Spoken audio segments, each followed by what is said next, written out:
Добро вечер, јас сум Васко Ефтов во емисијата во Центар на телевизија Алфа. Вие сте на вистинското место, почитувани гледачи, бидејќи во наредните 50 на минути и вие и јас имаме право да знаеме вистината. Ова е моје второ појавување на телевизија Алфа. Во првиот мандат, тоа беше периодот од 30 ноември 2011 година до 12 март 2012 година. Се надевам дека во ова втора прилика на моје појавување на телевизија Алфа или емитување на емисијата во Центар на телевизија Алфа, тоа ќе трае многу подолго, ќе биде многу поуспешно и со многу квалитетни емисии кои ќе траат и кои ќе ги памтите не само во текот на оваа сезона, туку и во текот на годините кои доаѓаат. За почеток, почитувани гледачи, погледнете го мотото на емисијата за цела оваа сезона 2017-2018 година. Македонија е се што имаме.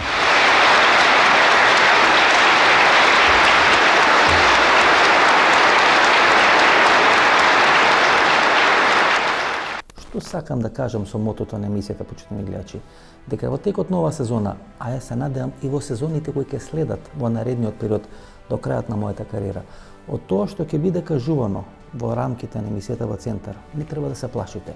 Или не треба да се плашите од тоа што ви го предпоставувам, ви го најавувам или ви го анализирам.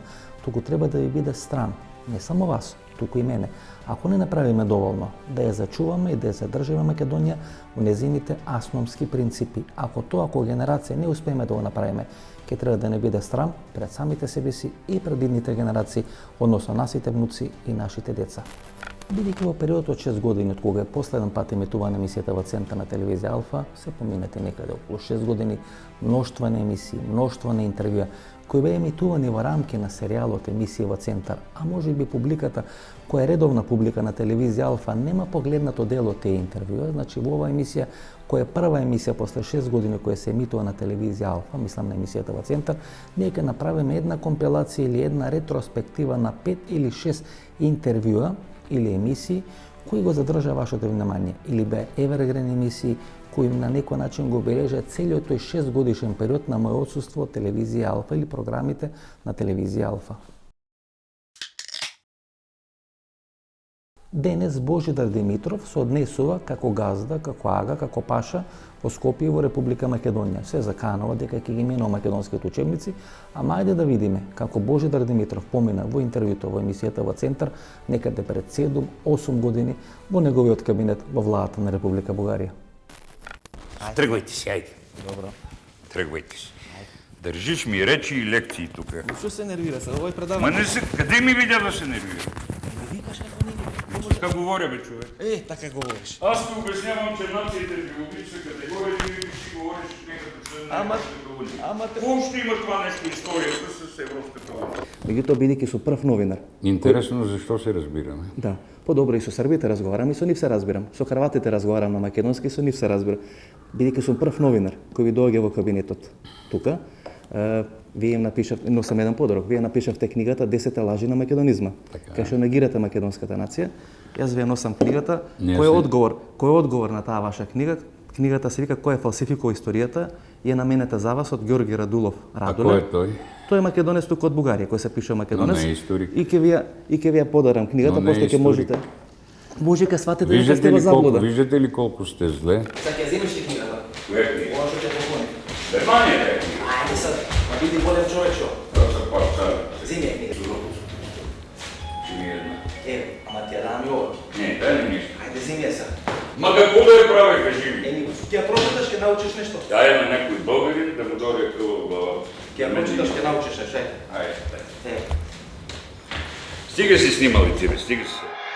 Најтазе од сите интервјуа е интервјуто со Мирослав Грчев. Мирослав Грчев е председател на Советот на интелектуалци на СДСМ.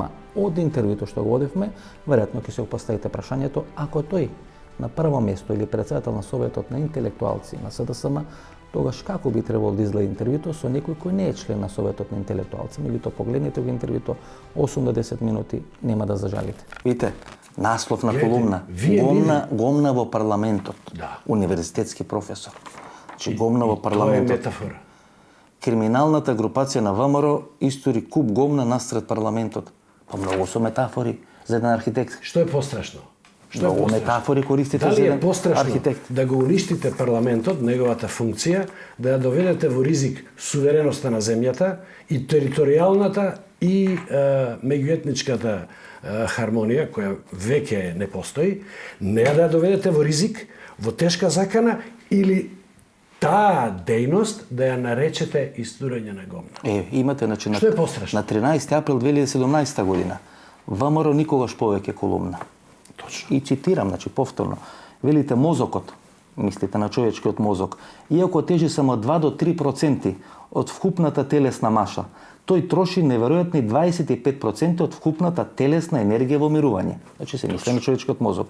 Но кога овие бројки ќе се споредат со другите големи мајмуни, со нашите најблиски роднини шимпанзата, например, ќе видите дека нивниот мозок троши само 8% од вкупната енергија на телото. Значи, човечкиот мозок просечен троши 25%, кај мајмуните троши 8%. И идете понатаму. Значи, дојдете понатаму. Видите, испаѓа дека нормалното функционирање на ВМРО-вскиот мозок на телото му заштедува неверојатни 17% енергија. Значи, ВМРО-вците се шимпанзи и мајмуни. Тоа е расизам, професоре. Не, тоа е шега. Не. Ама како шега? Тоа е расизам. Во нормална држава вие не можете да бидете професор со вакви изблици на расизам, се извинувам. Не. Ова е класичен расизам. Гледате, не. И треба вие непријатно ако ме гледате очи да пишувате вакви работи. Вие јавност гледате, 150.000 луѓе ве гледат. Не, нема проблем. Значи сега дозволете... Ви дозволувам, ве читам. Да. И се згрозвам од ова што го читам. Океј, јас ќе ви кажам една работа. За згрозување е она што се случува. А тоа е уништување на една цела земја, заедно со уништување на нејзината култура, нејзиното образование, нејзиното здравство. Тоа е индиректно, али сосем сигурно убивање на стотици илјади луѓе, нивно раселување, нивно облитерација, самозаборав. Значи, тоа е вистинскиот злочин, магнум кримен. Ова се метафори или помалце или повеќе духовити. Кој некој вас би ме нарекол мајмун, тоа е метафора или е навреда? Мене да ме навреда? Да. Некој мајмун? Мислите дека би ми сметало тоа? Мене многу, вас не знам. Мене не би ми сметало воопшто, затоа што значи би го сватиле како комплимент? Па не, зашто комплимент? Тоа значи сега треба да ви кажам мајмун еден како не ти е срам. Би го прекинале интервјуто, нели? Би го прекинале интервјуто кој рече мајмун еден како не ти е срам. Не, да го прекинале. Да, би го прекинале 100%. Јас би го прекинал. Веќе тоа не одговара, веќе тоа професоре не одговара на цивилизацијска дебата помеѓу 20 луѓе кои може имат исти ставови за некој прашање, за некој различни. Мора да се во контекст ставени, знаете. Во контекст, одредени работи во одреден контекст. Тие мајмуни плаќаат закон, плаќаат данок. Дали нашите... Тие мајмуни плаќаат данок. Па што? Дали нашите... Ами од тие даноци што ги плаќаат тие мајмуни, плата зимате вие? Не. Како универзитетски професор. Тие мајмуни го трошат данокот што го плаќаат сите. Не. Тие мајмуни плаќаат данок и вие добивате плата. Плаќаме сите. Апсолутно. Плаќаме сите. И добивате плата. Јас добивам плата, а вие ги навредувате. Тие го трошат целиот друг дел.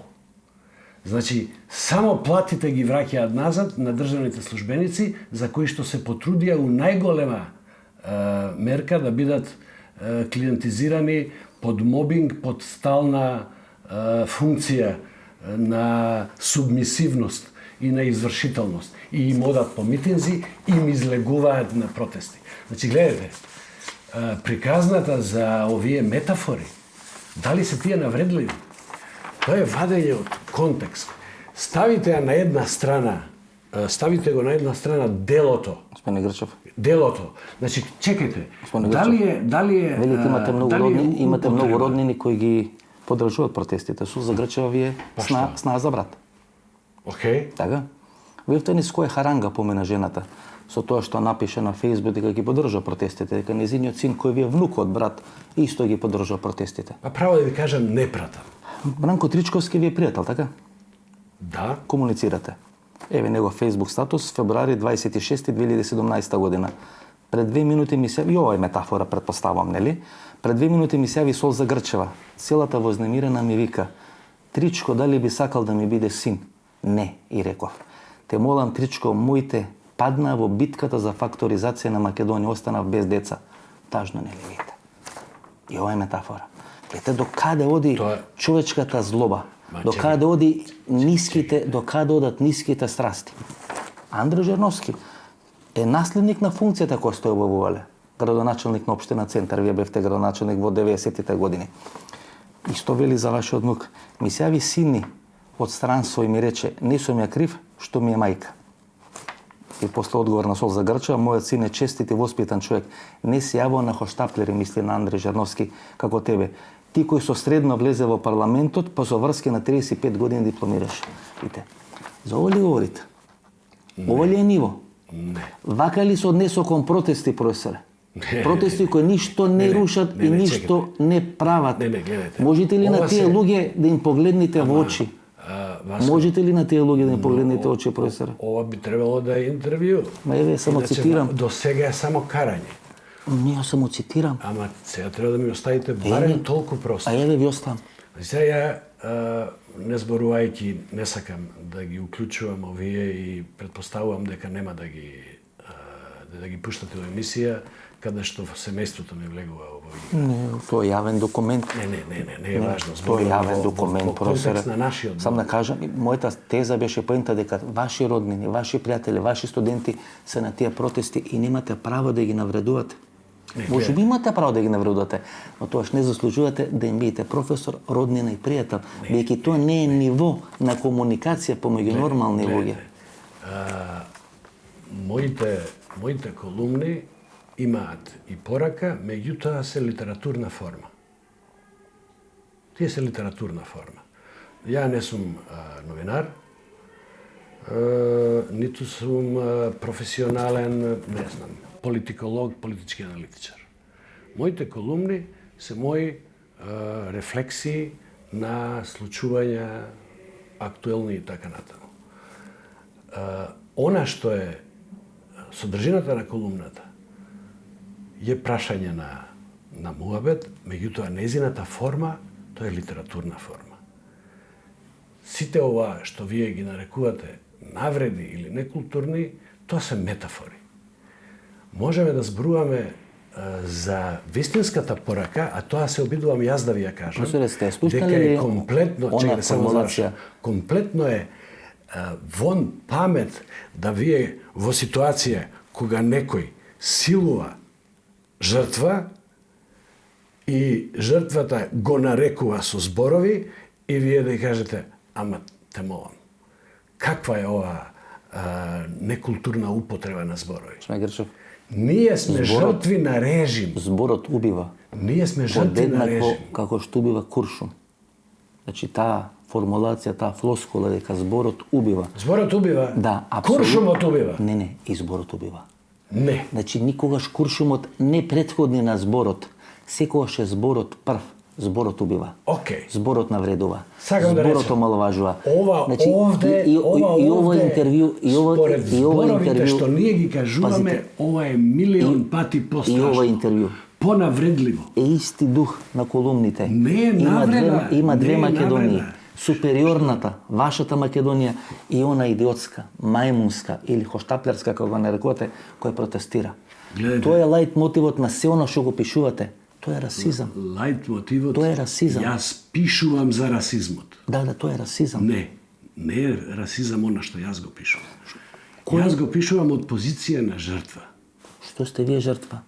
Жртва сум што живеам Имате и сум сведок. универзитетска сум кариера. сведок. Сте биле градоначелник на општина Центар. Сте биле председател. То нема врска сте биле со режимот председател на на ВМРО. совет на СДСМ. Значи вие сте биле во време на Бранко Царенковски на чело на интелектуалната елита на СДСМ. Вие сте биле на чело на совет, на интелектуалци, на ветерани, на основачи на СДСМ. Океј. Така ли е? Да.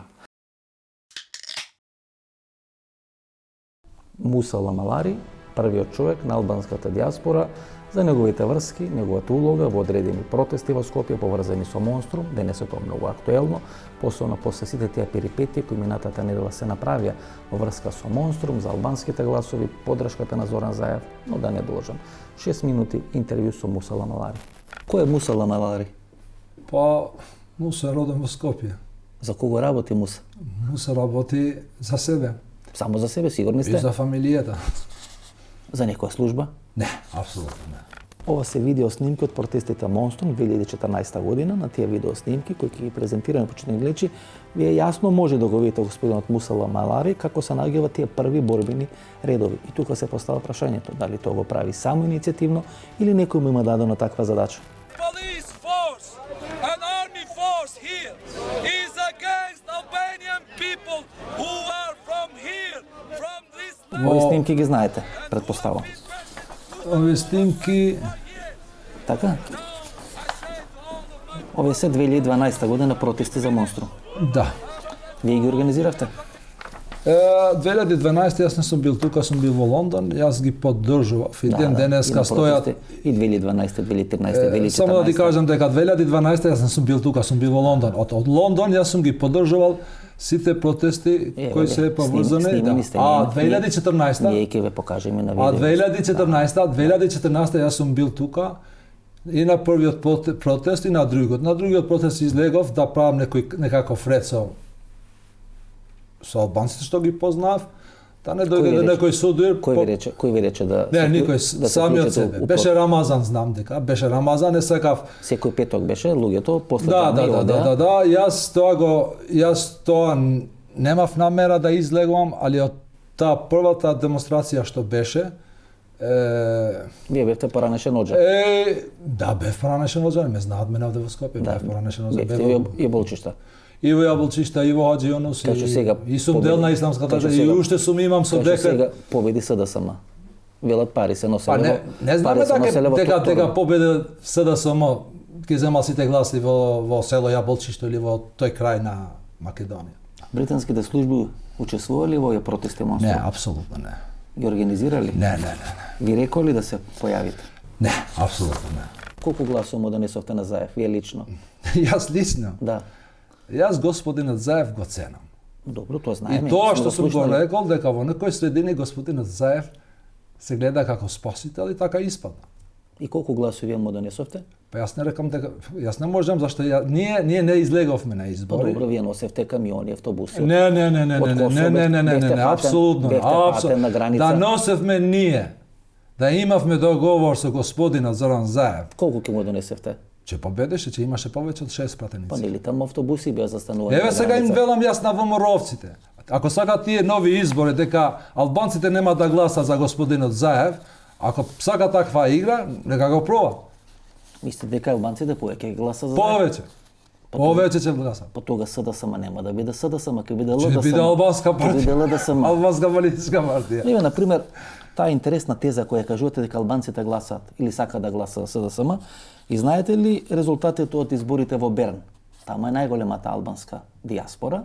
Вие сте представник на, вие сте представник на албанската диаспора. Чекај. Еве на пример имаш погрешни информации. Не, еве на пример албанската диаспора не учествуваше во овие избори зашто имаше став дека не се фер, не се демократски и не ги исполнуваат условите. Господине Муса, во Берн ВМРО-ДПМН освојува 281 глас. СДСМ 174. ДУИ 367. Значи, ако албанците го сакат СДСМ, зошто во Берн и во Швајцарија си гласа за ДУИ, не за СДСМ. За СДСМ гласа албанци кои контингенти им ги носат. Или командантите кои се уцените, или овие вахабистички структури, или одредени криминални банди на кои им беше ветено дека ќе им бидат скинати кривичните пријави. Тоа го знаете. Имам луѓе што ми се јавија дека ДУИ сака овој човек да го прави како пратеник на диаспората. Ние сега не можеме да ги тераме луѓето кој за кого треба да гласа, али во целина албанската диаспора имаше став дека овие избори што беа во Македонија, за нас што живееме и во странство и доаѓаме тука, не беа фер, демократски, нема и немаше кој знае какви услови. Овие избори беа под притисок, чекај да ти кажам, под притисок. Се да само победува во Шипковица, победува во Студеничани, победува во Рачиново, победува во Сарај, победува во Кондо, пасите. Тоа се бастиони на криминалот. Бастиони на одредени команданти кои се отцепени од власта на... Кои се тие команданти? Нема команданти во Македонија. Не, командантите се во затвор. Командантите се во затвор. Не, во затвора Чаушет у затвор. Не. Останате му се личи Чауш не е командант. Чауш не е командант. Командантите прав. Како не е командантите се во затвор или повеќете отидоа. Чаушет е командант лична карта или командант пасоши. Тоа е Чаушет. Тоа е нешто. Кога зборуваме за криминалот, чекај.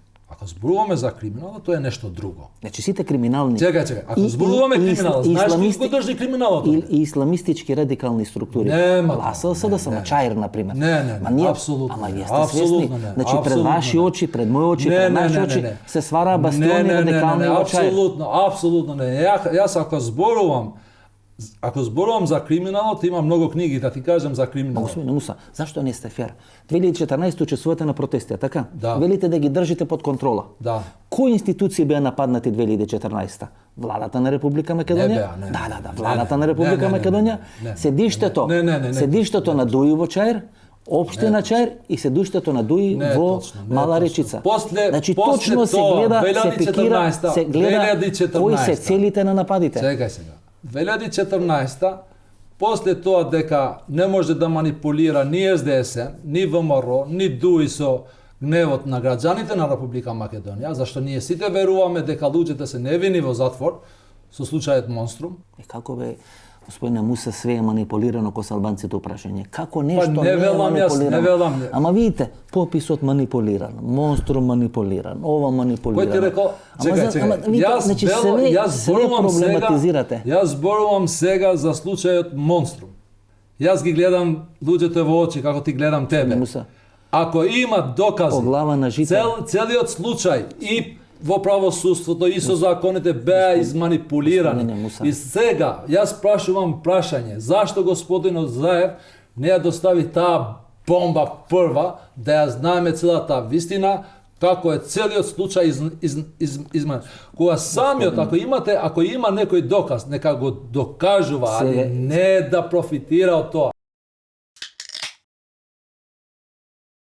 Здравко Савевски како еден од лидерите на левица и на оние протести за рушење на владата на Република Македонија, претходната влада на ВМРО ДПМН, председател Ѓорги Иванов, значи таа шарена револуција некаде повеќе од 30 дена беше во куќен притвор поради влегување во канцеларијата на председателот Иванов во строгиот центар на Скопје. Еве на тема што всушност правел Здравко Савевски, дали е финансиран од одредени странски разузнавачки служби, кој стои позади тие протести, ние снимивме со него некаде летото минатата година. Здравко Савевски, како повеќе преферирате, хер Здравко Савевски или мистер Здравко Савевски? Јас преферирам другар Здравко Савевски. Бидејќи имавте директно обвинување дека сте под контрола на британски и германски тајни служби. Тие се дури смешни коментари. Јас со цела почет кон вас, бидејќи мислам дека е сериозна емисијата, но ете ќе си дозволам да се насмеам. Значи, сте биле ли тренирани во британски кампови во Загреб? Не. Не сте биле у Загреб, не сте тренирани? Не, во последен пат кога јас сум бил во Загреб било во 2012 година. Подобро, може тога сте тренирани? Не сум трениран. Вака се да не се навредите, ама имате некоја шпионска фаца, вака искрено, од профил кој ќе погледни човек. Ваше мислење. Така што јас не би рекол дека мислам јас имам шпионска фаца. Смешно е тоа. Ленка и Солидарност ги формирале вие. Имаше обвинување дека во тие две организации, институции или како да ги наречеме, се влезени многу германски и многу британски пари. Немаше ваш деман. Колку што можам да видам за Facebook, на Facebook све коментирате. Меѓутоа за таа работа на Facebook немавте ништо искоментирано. Вашата колешка Мирка Велиновска се осмели да упати доста клевети на левичарското движење Солидарност.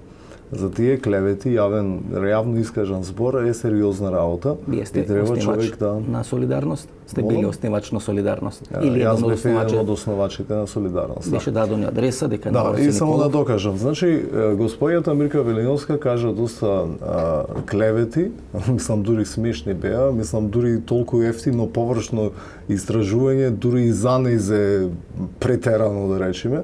Имаше шанса да се јавно да се извини, но не се извина. Зашто се извини ако смета дека тоа точно? Ако има докази дека тоа точно? Објавување на лични телефони и објавување значи, на адреси на живење со поттикнување на луѓето да тренирани по британски кампови, тоа е друга работа. Знаете, тоа се сериозни обвинувања.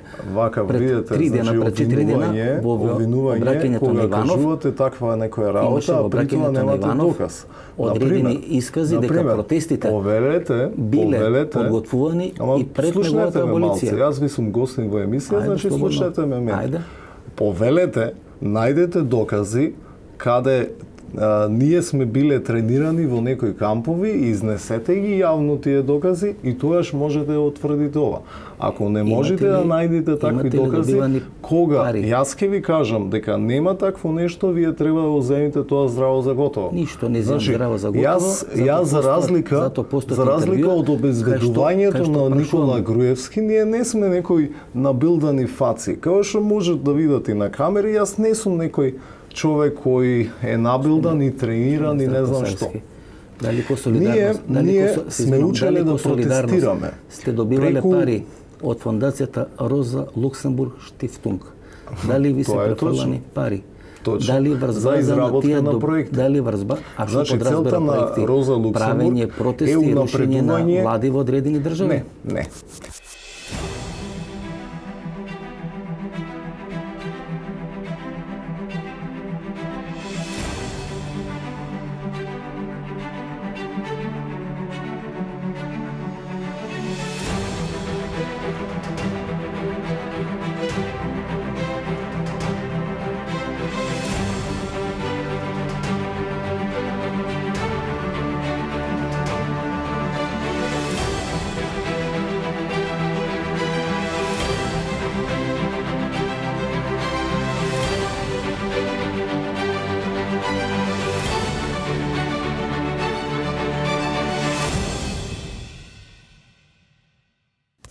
Како што кажавме, таа фондација Роза Луксембург Штифтунг има свој партнерски организации во сите држави во Европската унија, вклучително и во рамки на Република Македонија.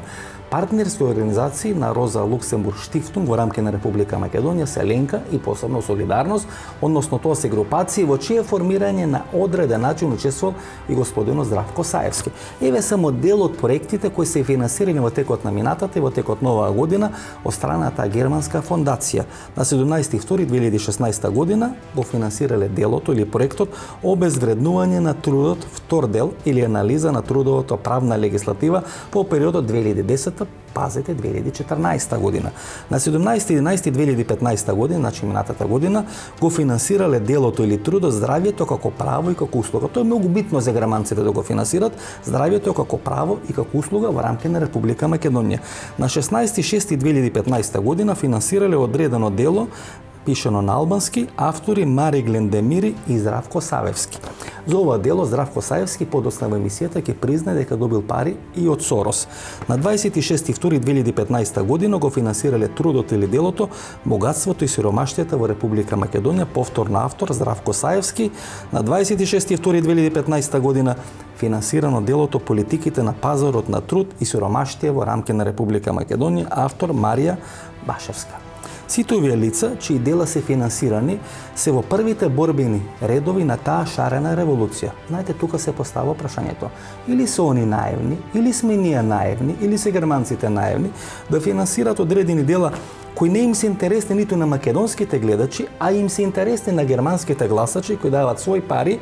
Тие пари влегуваат во германскиот буџет и подоста преку германскиот буџет се финансираат одредени фондации. Едно од таквите фондации е Роза Луксембург, кој подоцна со тие пари ги финансира овие групации во рамки на Република Македонија. Викам, колку пари имате, викам, дали ви префрлиле? Ама кај завршиле тие на сметки? Не ви е срам? Тие си знаете кај завршиле. А зашто им било срам? Вас дали ви е срам? Јас прашувам. А ваше е да одговорите. Јас јавно, пратете Facebook профили, јас јавно објавив, откако Нетпрес се дрзна да објави дека ние сме зеле од Сорос 3000 денари. А сте земали од Сорос 3000 денари? Јас сум зел од Сорос 3000 денари за предавање кое го имам. И вие така докажан, ама видите, замислете колку пари е тоа. Господин Саевски, криминал или нарушување на принципи, криминал или нарушување на принципи е за еден денар, знаете. Што се може да се купи со 3000 денари? Значи вие како докажан антиглобалист, не ви е проблем 3000 денари да земите од Сорос. Па ако не ви е проблем да земите 3000 денари од Сорос, нема да ви е проблем да земите од Груевски, нема да ви е проблем да земите од Заев, нема да ви е проблем од Роза Луксембург. Ако од Сорос сте земале пари, ако сте земале од Сорос пари, ги земите од било кој. За завршена работа следува заработка. Аги Мјонус дојде да гостува емисијата во Центар, пол со себе, сметајќи дека никој не може да го порази на една сцена. Така не заврши интервјуто. Погледнете, 8 минути како Аги Мјонус помина во рамки на емисијата во Центар. Една или 2 години. Добро. Ки играат Македонија и Албанија. Добро. Во иста квалификациона група сме. Одлично. Треба да играат фудбал. Ки играат? Знаеме што се случи во Белград. И? Излегува албанските гледачи. Овде 10 дрона ќе има. Значи имаше да. Овде ќе има знаме од 100 и ќе има затоа утакмица Струмица како што се најавите. За каков соживот разговарате кога не може да се контролира албанското јавно милје и мислење дека треба да направи инцидент, да покаже дека тие се фактор некој во Македонија кој може да и диктират на македонска држава што треба да прави. Вие сте дојдени во Скопје од завчера или сте тука родени? Не, видите, ние збориме, колку комити, условно речено, ние збориме, ние збориме. Не ми ставајте у уста ваше мислење. Дали тоа основа за добар соживот? Ако некој уште од сега прави размислување планови како ќе пушти 50 дрона или знаме од 100 метри со двоглав орел на голема Албанија. Тоа не е основа за соживот. Како можете вака да зборите? Зашто да не можам? Знаете ли со кого седите? Гледате по социјални мрежи што се случува. Прво, знаете ли со кого седите? Со човекот кој имал најголемо знаме на Вардар на времето. Што ако сте имали? Знаете ли зашто го немам веќе? Што ако сте имали? Затоа што вие ме избркавте. Јас сум избркал. Не војна ми. А зашо би ви избркал јас? Јас само ме прашувам да се соочите со тие условно речено канцерогени елементи во вашето етничко милје. А вие не сте во состојба тоа да го направите. Да се разбереме. Али затоа мене би ми лепеле етикети. Сум ви избркал од мамо. Да изгледам нервозно затоа што елементарни се нештата. Да ви кажам нешто. Не поставувајте теза која некој треба да ви ја прифати. Прво. За кого ќе навијате? Значи, за кого ќе навијам? Да. Македонија, Албанија. Ој смешно што го прашувате. Не, за кого ќе навијате? Ја нема да одам на утакмица, не ме интересира спортот. Нема за кого ќе навијате? За кого ќе навијате 80%? Сакате за инат да ви кажам дека за Албанија ќе навијам? Не, ама за кого ќе навијате 80% албанци? Не треба ништо за инат, треба само искрен да сте пред камери. За кого ќе навијате 80% албанци? Што ќе дојдат со дронови на стадионот? Што ќе дојдат со знаме на голема Албанија? Вие ќе прават провокација. Не, тоа е по социјални мрежи, само вие не сте ги погледнале. Ова е опасно што го правите вие, не јас. Отворите социјални мрежи да видите која негативна енергија постои. Јас само се обидам, па нормално, од двоглав орел, сигурно нема македонец да вее. Добро, а македонската страна што па и пушта Волен Вајдер музика, така како одговор? Значи не отиде македонец да пушта дрон у Белград. Вие упорно заборавате дека седите овде со писмени луѓе. Ние именувавме ние српските. Значи одамна вака никој не ми поставил теза на која што или ти збориш или јас зборам, извини. Прво да се расчистиме нешто. Се додека таквите луѓе, јас не сум единствен, сигурно. Се дека оваквите луѓе кои што градат мостови во оваа Македонија помеѓу македонците и албаниците, ги третирате како вие мене во оваа емисија. Јас сум тука за да ви укажам чест. И вие мене, и ја на вам. Значи, за кого ќе навивате? За кого ќе навивам? Да. За оној што ќе заслужи во моментот. Ајте видите колку е проблем тоа да кажете, ќе навијам за Македонија. Бијќи там е родна татковина, бијќи тука сум израснал, бијќи тука сум ги школал моите деца, бијќи тука сум ги имал најубавите моменти од животот, а не за Албанија. А 80% од луѓето што се албанци во Македонија, ќе навијат за Албанија. Видите колку е проблем. Колку е проблем да се поистоветите со оваа држава, а ми изборите тука за соживот. Направивте, изустивте една реченица во past tense, во минато време, сум ги имал. Крај. Како го сваќате соживот, господин Јунус? Пола Боро пие, пола на Рамис му дава? Сте се фатили како слеп за штап со тоа што Боро пола пие, а пола на Рамис му дава. Нели, тоа е синтагмата. Вие воопште не сте искрени. Боро и Рамис, тоа е синтагмата за соживот, нели? Да. Кој постоеше на Косово. Боро и едни Рамис. идеолошки рамки, кои тоа го дозволувале на начин како што го дозволувале. Идеолошките рамки во овој момент, во актуелната Македонија се сема поинакви. Ја го сваќа така со животот. Пола Бора пие, пола на Рамис му дава. Да, меѓутоа начинот на кој што вие се бори Рамис? разговоров. Вие се уште останати во времето на Бучко и на Муса Џафери. Пола Бучко пие, пола на Муса му дава. Тоа е персонификација за Кои вас. беа тие луѓе? Па кај работевте кога беше аферата со Телеком? Појма немам, не се сеќавам, сум работел Да ве многу потсетам. работи. Бевте советник на Ладо Бучковски. Ја бев советник на Ладо. Да, ма прашете ме зашто?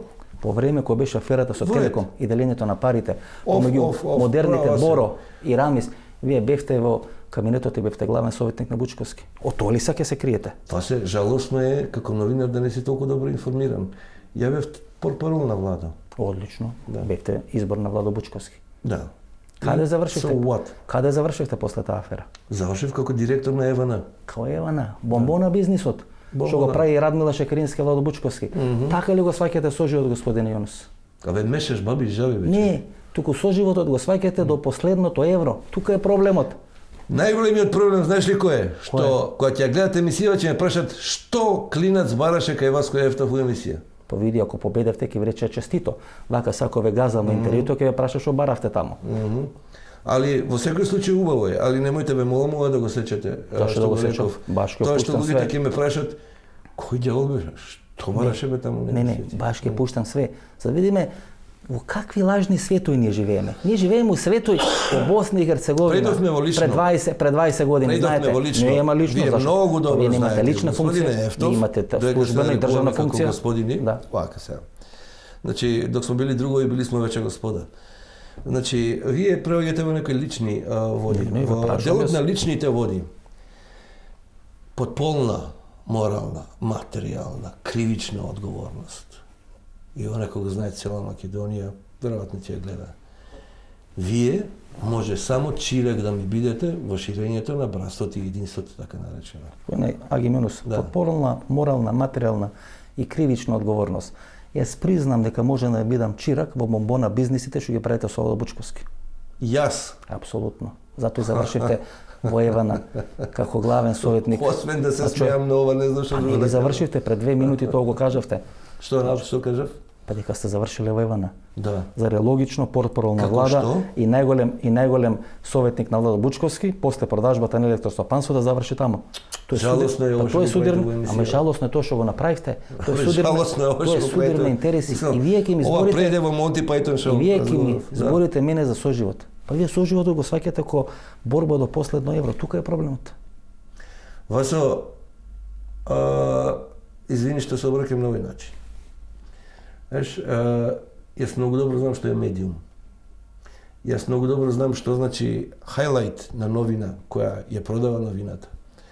Сметам дека во овој разговор минавме некои линии на невкус.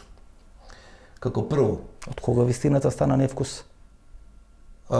Имам легитимно право. Што е невистина? Имам легитимно право да покренам кривична постапка за да докажете дека јас сум направил бизнис. Не, тоа е бомбона бизнис. Изјава на Радмила Шекеринска. Јас само ја парафразирам. Не сум ја кажала ја таа изјава. Тоа е бомбона бизнис. Вие уште мене ќе ме наречете. Вие сте биле советник или сте биле портпарол на владата во време кога направам бомбона бизнис. Што е тука лага? И што е тука основа за кривично дело? Тоа што тврди дека јас сум правил бизнис. Не. Дечко, свести. Значи во време на Радмила на Бучко направам бомбона бизнис. А ти си бил советник на Бучковски или сте биле советник и сте биле портпарол. Што е тука лага и невистина? Освен да се смејам, немам друг одговор. Нема, што е лага и невистина? Па, појма немам, ја збунет сум од вашето прашање. Појма немам. А не бевте збунет кога бевте тој кабинет тамо, туку сега сте збунет кога ве соочувам со реалноста. Зашто е биле сега збунет? Господин Ефтов, да не сте напиени вие. Ве молам, влеговте во една тема која што прв пат ја слушам, дури ми е симпатична. Јас за себе имам слушано многу работи, али ова прв пат го слушам и многу ми е драго, значи да сум бил ербаб, значи што ми е драго, да. Ало, дечко, немај молим те. Мислам, смешно ми е. Вас ви е смешно, на македонските граѓани им е тажно, кога гледат како Некој влада Една во работа не рамките на можем да го Република оспорам, Македонија. а тоа е дека сте махер. Југослав Петрушич, човекот кој многу знае, поранешен разузнавач или официр или човек за тие тајни операции на француските разузнавачки служби, човекот кој беше обвинуван дека учествувал во атентатот врз Слободан Милошевиќ за смртта на Тоше Проески. Не сум ме прашал. Тоше Проески, убиство или собраќајка? Знаете, зашто ви го отварам ова прашање? Во изминатите 15 или 20 години на Балканот имаше доста контрадикторни собраќајки. Борка Вучич, загинува Борка Вучич, останал жив возачот. Јордан Мјалков, погинува Јордан Мјалков, останал жив возачот. И така натаму. Тоше Проески, загинува Тоше Проески, останал жив возачот. Ја би волел да верувам у бајки. Јас се овде не бавим ни возачом, ни сапутницом, ни Тошом Проеским. Јас се бавим неким налазима чисти кои су физика, математика и така дали, неке науке кои су екзактне, кои су праве. Брзина којом се крето джип и негова половина која ударила у камион nije mogla, a da ne povredi ozbiljno vozača i saputnika koji je stojao iza. Za one povrede koje je doživio džip. Znači, ne postoji ni teoretska mogućnost da sila koja je delovala unutra prilikom udara te strane u kamion, pošto je džip robustno vozilo, ima veoma jake varove, veoma je snažno, prilikom razaranja i rasturanja tog dela, na drugom delu gde su se nalazili ovi ljudi, imali bi takve povrede, vidljive po telu, da bi morali da završe u bolnici. Znači, morali su da završe u bolnici. Airbagovi su morali da budu otvoreni. Povrede koje bi imali na telu i ostalo bili vidljivi, morali bi da se leče, ako ništa drugo, bar jedno 2-3 nedelje, da leže i da im se proveri da li su im polomljene kosti i tako dalje, da li imaju uganuća, ozbiljne povrede, unutrašnje povrede. Sila je tolika bila da one nisu mogli da izađu nepovređeni. Sve je ostalo, možda kalkulišu ljudi šta god hoće. Ne želim da se bavim na koji način i kako su namestili, ali ti tvrdim sada da to je nemoguće, Vasko. Znači, невозможно да не бидат повредени. Ne, nemoguće je da prilikom takvog udesa, znači ja se ne bavim šta kaže šofer i šta kaže saputnica, niti se bavim smrću ovog čoveka.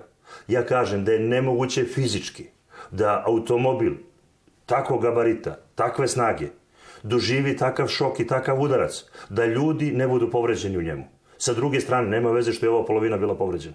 Znači, ne postoji teoretska mogućnost. To je najveća zavera i prevara bilo koga. Kogod želi sa mnom da raspravlja o tome, idemo na tablu, dovešću stručnjake i objasniti kakva sila deluje i šta se dešava prilikom tog udara. Ako žele, možemo i da uzmemo jedan takav džip da im pokažem šta će se desiti.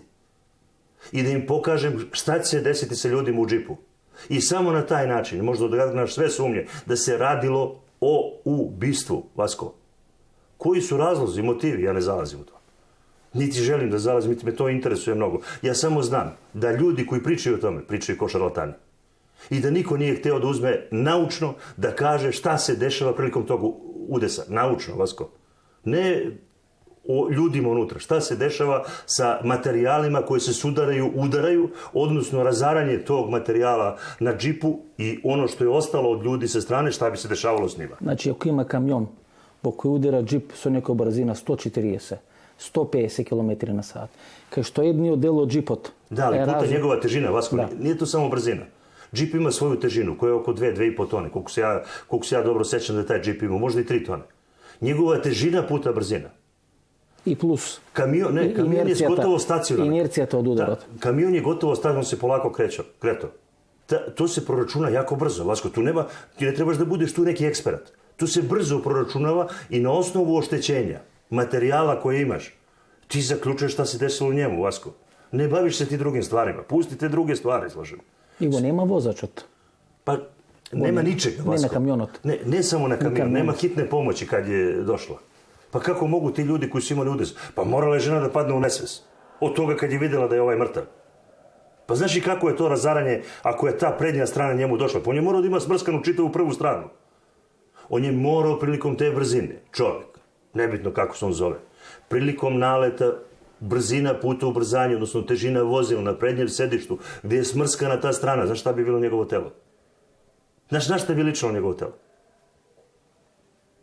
I tako dalje, i tako dalje. Ali To je sve u domenu špekulacije, Vasko. Bila bi mi potrebna obdukcija, bili bi mi potrebni nalazi sa lica mesta, i ja ću rado da ti uradim čitavu analizu toga i da ti kažem šta je moguće, šta nije, sa stručnjacima iz inostranstva. I da te uputim na njih, da ti oni kažu da li je tačno ovo što ja pričam. I oni će ti potvrditi u 99% slučajeva da je to tačno. Normalno proračunima izvršit ćemo čak i neke probe, uradit ćemo neke druge stvari i pokazati da je sve to bila prevara, Vasko. Ozbiljna prevara. Zašto? Čiji su to motivi bili? Ja stvarno ne želim da zalazim u motive, niti da se bavim toliko duboko, ali ne postoji teoretska mogućnost da ti ljudi prilikom tog udara na taj način, sa tom brzinom i tom težinom vozila, ne zadobiju ozbiljne, Vasko, ozbiljne povrede.